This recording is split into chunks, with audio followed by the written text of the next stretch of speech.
Histoire du jour. Les nouveaux. Bien cachée derrière ses rideaux, Isa la pie surveille la clairière. Depuis quelques jours, elle est inquiète. Ses yeux tournent dans tous les sens et sans arrêt, elle jacasse. Qui sont ces gens qui creusent sous ma fenêtre? Qui sont ces nouveaux qui ne disent ni bonsoir ni bonjour? La pie n'aime pas ces manières. Elle attrape son téléphone et elle appelle l'écureuil. « Allô, allô, bon voisin, c'est moi, la pie au bout du fil. Il se passe des choses bizarres dans notre clairière. » L'écureuil est un curieux et il veut tout savoir. Alors vite il répond. « Allô, c'est vous, ma bonne Isa? Dites-moi tout, je vous écoute. » Au bout du fil, la pie répond. « Eh bien voilà, il y a des nouveaux en bas de chez moi. Et ils ne font rien comme tout le monde. Toute la journée, monsieur gratouille la terre. Il creuse par-ci, il creuse par-là. On dirait un bulldozer. Quant à madame, elle ne dit ni bonsoir ni bonjour. A-t-elle une langue, mon bon voisin? » Au bout du fil, l'écureuil hésite. « Comment savoir, ma chère Isa? Tout le monde a une langue. Mais qui sait? Ces gens-là l'ont peut-être perdu. Une petite maladie et hop, plus de langue. » La pie sursaute. « Vous m'inquiétez, cher écureuil. C'est peut-être contagieux. Je vais les surveiller. Je vais savoir ce qu'ils fabriquent. » Et Isa, la pie, raccroche. Dans son fauteuil, l'écureuil réfléchit. Il irait bien voir ses nouveaux. Mais après tout, cette histoire de langue, c'est très embêtant. Et plus il réfléchit, et plus il est inquiet. Alors, il décide d'appeler le lapin. « Allô, allô, mon bon voisin, c'est moi l'écureuil au bout du fil. Il faut que je vous parle, c'est important. » Le lapin aime bien les nouvelles. Il s'installe confortablement et il écoute. « Mon cher voisin, dit l'écureuil, il y a des nouveaux dans la clairière et ils sont malades. Ça, j'en suis sûr. Madame n'a plus de langue, c'est terrible. Quant à monsieur, c'est affreux. Il se prend pour un bulldozer. Il creuse, il pousse la terre, il chamboule tout, quoi. » En entendant cela, le lapin devient vert. Il dit tout en tremblant. « Vous me faites très peur, cher écureuil. C'est épouvantable. Il faut faire quelque chose. » Le lapin regarde sa cabane, ses petites affaires et ses grosses provisions.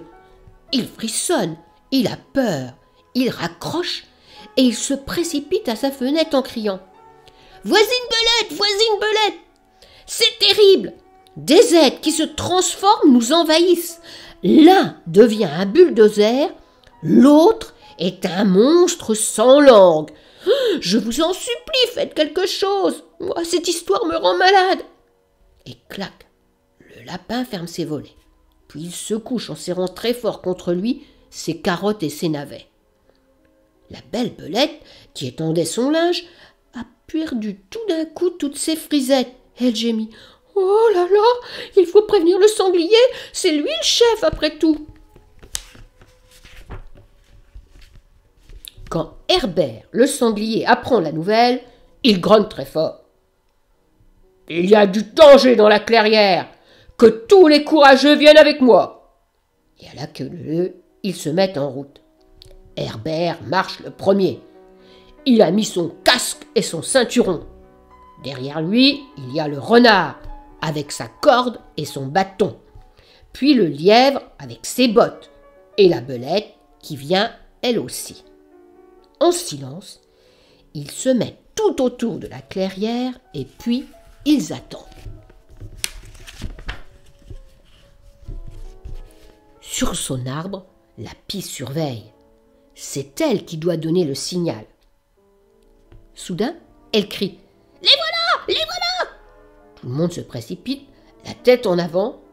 Au milieu de la clairière, deux petites taupes sortent de leur trou. Elle lance des cris perçants. « Que se passe-t-il? Laissez-nous, au secours !» Mais tout le monde fait tant de bruit que personne ne les entend. Le renard ficelle Monsieur et Madame Taube comme deux paquets et il les pousse contre un arbre. Herbert le sanglier rit très fort. « Ha ha ha! Vous voilà pris! Vous n'êtes pas bien gros pour deux monstres! Lequel de vous deux se transforme en bulldozer ?» Monsieur et Madame Taube se regardent. Ils ne comprennent pas. Alors le sanglier rit encore plus fort. « Ha ha ha! C'est vrai! Vous n'avez pas de langue! »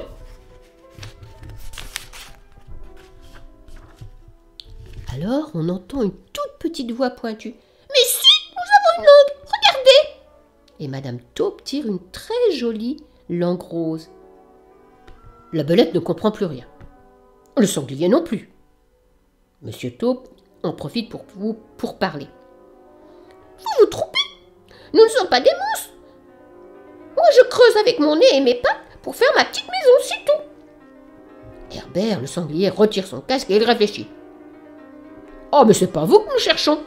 C'est certain. Les monstres doivent être plus loin. »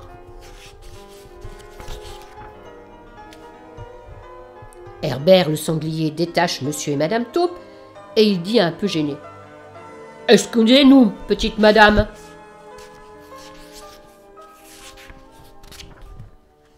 Puis Herbert remet son casque et il crie. « En avant, nous repartons !» Mais la belette s'écrie. « Oh non, ça suffit pour aujourd'hui. Moi j'ai mal aux pattes et j'ai mes frisettes à refaire. Puis j'aime bien Monsieur et Madame Taube. Je voudrais les inviter chez moi. Je vais leur faire un gratin de luzerne. Qu'en pensez-vous, Madame Taube ?» Madame Taube est très contente, elle répond. « Moi, chère voisine, je vous apporterai des chenilles en salade. Et mon mari vous creusera une cave. » Herbert, le sanglier, s'écrie alors. « Par ma truffe, faisons la fête pour les nouveaux !» La belette saute de joie. « Quelle bonne idée, Herbert! Moi, j'adore les fêtes !» Là-haut, derrière ses rideaux, Isa, la pie, regarde. Elle est bien embêtée, car elle s'est bien trompée. Elle reste toute seule chez elle pendant que chacun rentre chez soi pour se faire beau et se préparer à la fête. Tant pis pour elle. Fin de l'histoire.